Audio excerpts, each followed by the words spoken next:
They are not maddened serial killers like the movies would suggest, but rather are people who lack empathy. You hold no more significance than any other object to a psychopath.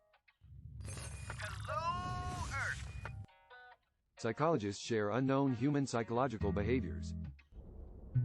Trauma bonding. If a partner causes you a trauma, hits you, blurs sexual consent lines, screams at you, cheats, and you don't talk to anyone else but stay in the room long enough to calm down, allow them to comfort you, you will remember the kindness and support while your defense mechanisms will detach you from the trauma. That's one reason why people stay in abusive relationships.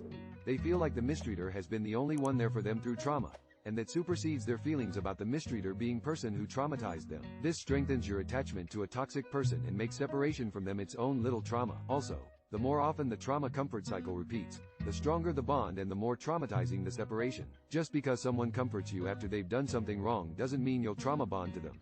It's whether or not they accept your reaction or force you to stay that matters. Mortality salience. If you're, consciously or not, reminded that you're going to die one day before making a decision, you're more likely to pick the option that will grant you greater well-being. For example, when salient made aware of your mortality, you're more likely to donate to charity, make large purchases, make the most of an activity. Judges are more likely to convict criminals. Your world beliefs become hardened and people have a higher opinion of you from a social interaction. Psychopathy. Not a psychologist, but am closely associated with them and well experienced with psychopaths. They are not maddened serial killers like the movies would suggest, but rather are people who lack empathy. You hold no more significance than any other object to a psychopath. That doesn't mean they want like you, as an object, or will do you wrong. They can hurt you without regret and will do so if and when it is to their advantage or amusement. It isn't that they don't care about people, it is that, to them, they are the only person. Power makes you think more abstractly, but also makes you see people as means to an end and lack perspective on other people's points of view. Having power makes you disregard rules, take action, and behave like yourself. It also makes you pay more attention to rewards and perceive positive cues, such as attraction, where there isn't any. If you've ever wondered why there are always asshole bosses around, it's because their brain is on power and it hasn't brought out their best qualities. It should also make you consider how having power affects your own behavior. It's easier to feel anger than fear. If somebody is irrationally angry, it's likely they are afraid of something, and it's likely they aren't aware of the difference. Also, the stages of grief are an accurate description of what happens after a loss, but what a lot of people don't know is that you can bounce between them any number of times before you get to acceptance. You can get stuck in one or skip one entirely. Everybody handles it differently.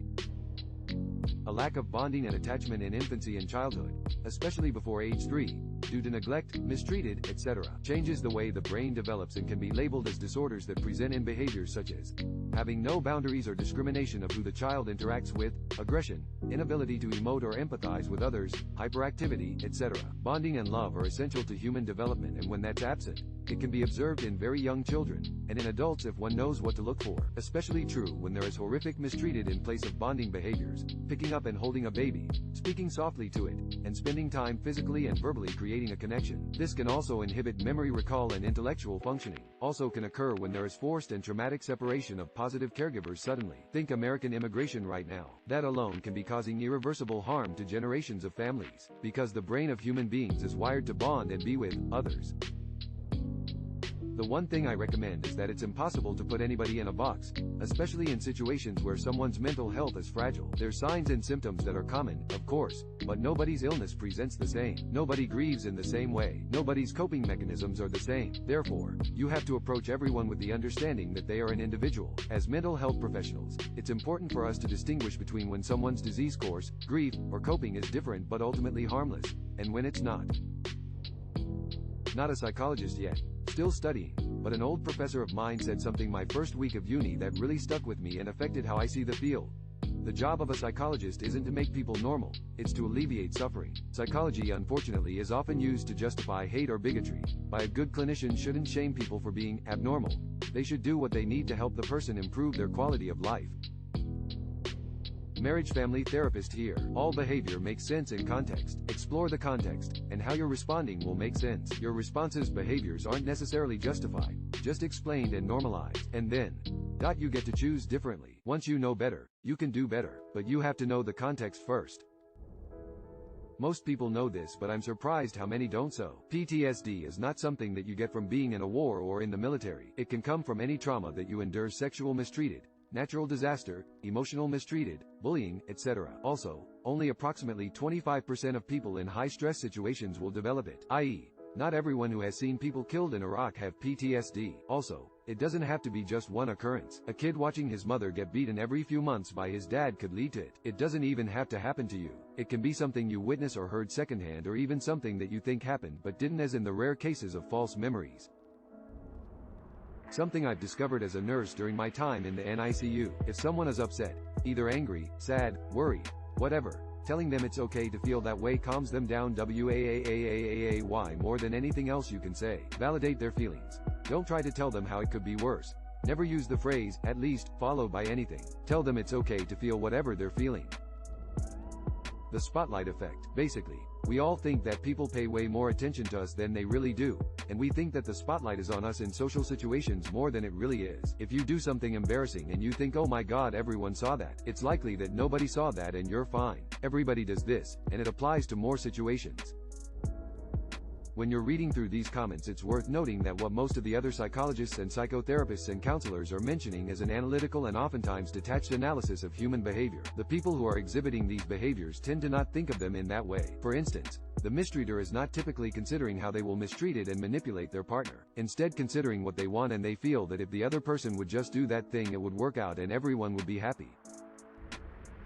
I am not licensed, but I have a BA in psych and have had way too many therapist appointments. Many people don't think that what you say around children doesn't affect them if they're not old enough. Children absorb a lot. It doesn't matter if they're 7 or whatever. They'll pick up after you. They'll notice anything that's going on even if they can't tell you so. A lot of adults will not comprehend why they have such feelings until they delve into their past and realize the environment they grew up in. When it comes to therapy, don't think it's a bad idea to shop around. It took me years to find a therapist that I felt I could actually open up to. Some are strictly textbook. Some are off the grid. Some just have charisma. You have to find who you can trust and be vulnerable to.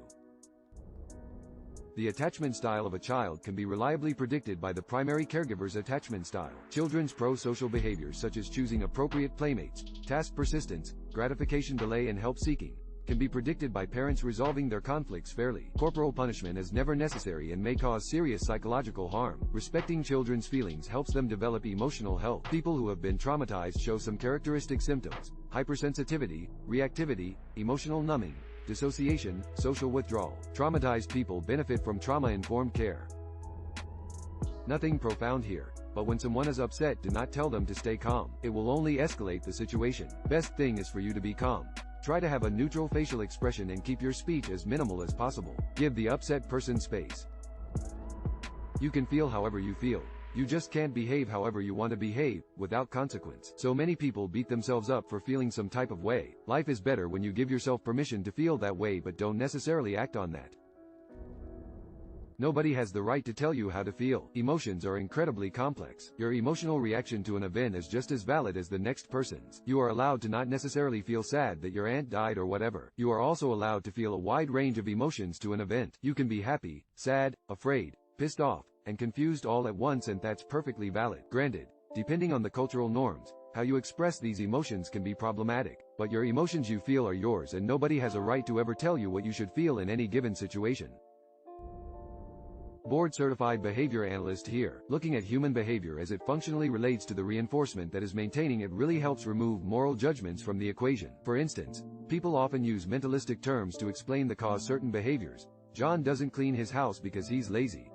Instead, a behavior analyst is going to assess the environmental barriers in John's life competing for motivation to clean his house or the function of John's behavior. This is of course after John comes to us asking for help. Since not cleaning the house can't be defined as a behavior, we want to know what he is doing instead. Then we want to know what combination of 4 common maintaining functions could be maintaining those behaviors. These 4 functions are the key. If John's behaviors are not rule-governed, the maintaining reinforcement in his life are going to help determine a self-management package or how we arrange the environment so that he can be successful. What are these 4 functions? Take a SEAT. There is a reason John isn't cleaning his house. We're going to find it because John isn't lazy. He is another human being like you and me, and we are governed by the deterministic nature of behavior.